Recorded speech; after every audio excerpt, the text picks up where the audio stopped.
Mine is to announce the research grant for development of a large cover collection mobile app for startup companies. At the Kenya Space Agency, we are very keen on promoting the utilization of Earth observation data in informing the decision-making process in the country. Some of the common outputs are from the Earth observation data, interpretation and analysis, are maps for monitoring land cover and utilization over time. The land cover classification process used to produce the maps requires validation and accuracy in assessment. The validation process entails a team visiting the area of study with data collection tools to collect observation and requisite data during a process referred to as ground truthing.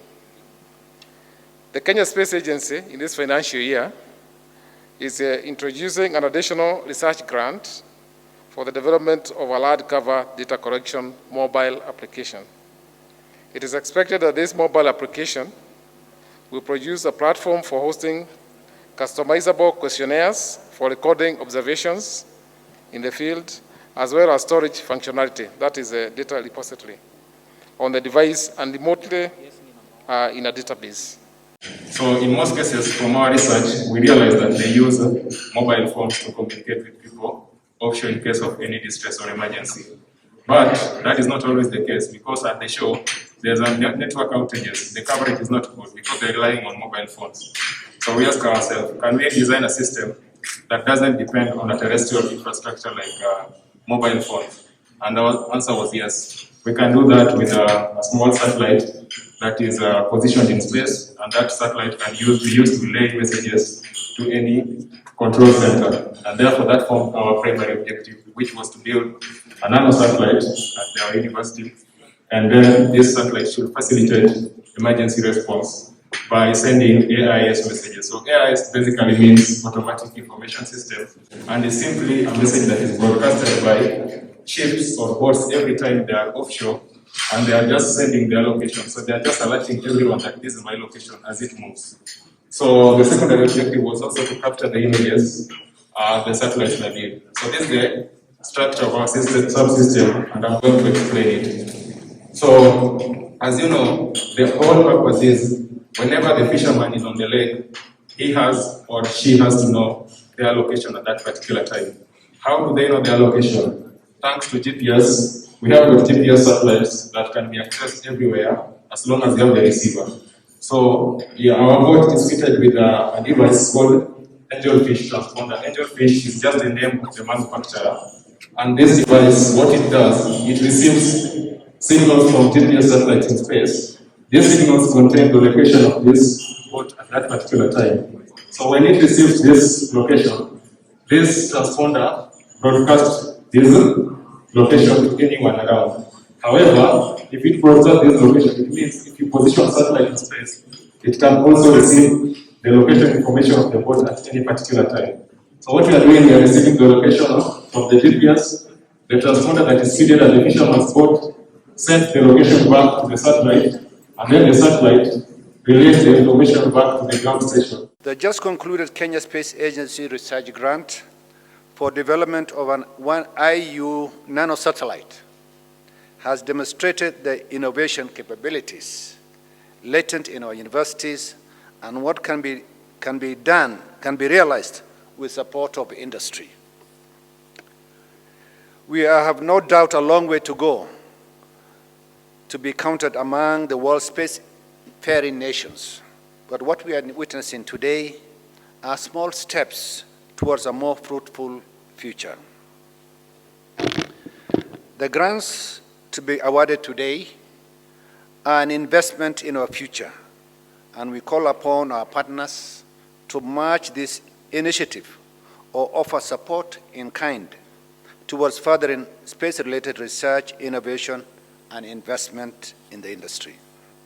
In a fast-evolving field like the space science sector that finds applications in a wide spectrum of human activity and development, great strides can only be made through collaborative effort over multidisciplinary or specialties and institutions.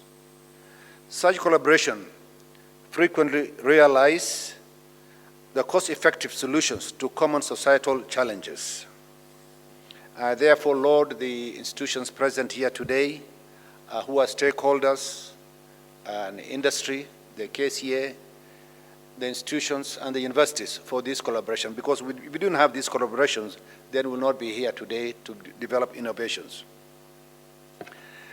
According to available statistics, our country spends less than 1% of its GDP on research and development, as was stated by its CEO.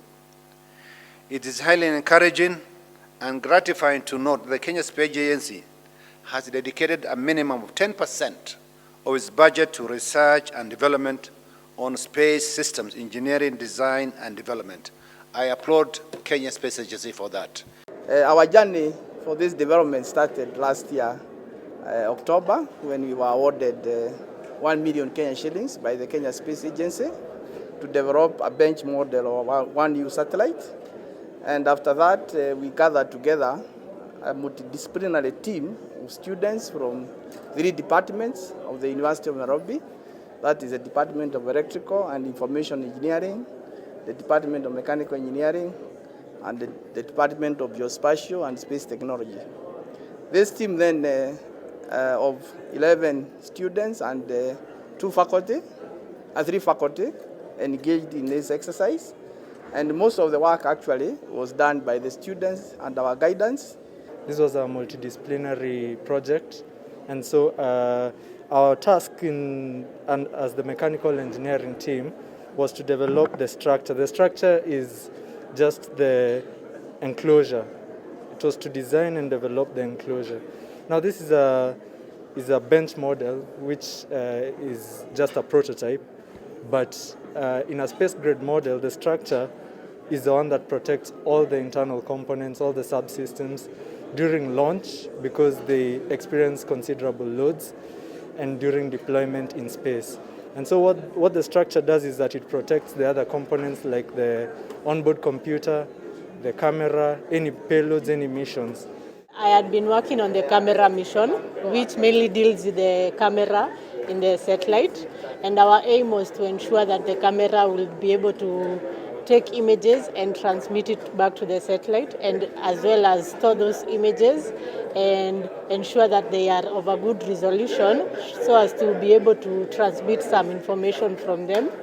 And we did that successfully, and we worked with the Raspberry Pi camera, and it was able to transmit to the Raspberry Pi Zero in the satellite, and we have been able to store those images, and they have been used and demonstrated just as today. Yeah. Africa, we love Africa. We stand Mama Africa. We love Africa. We are awarding 3 million Kenya shillings for the Kenya Space Agency Research Grant for FY 2021-2022 for development of a 3U nanosatellite. And this grant goes to the 4 institutions that emerged the winners in this in the first stage of development of the 1U nanosatellite.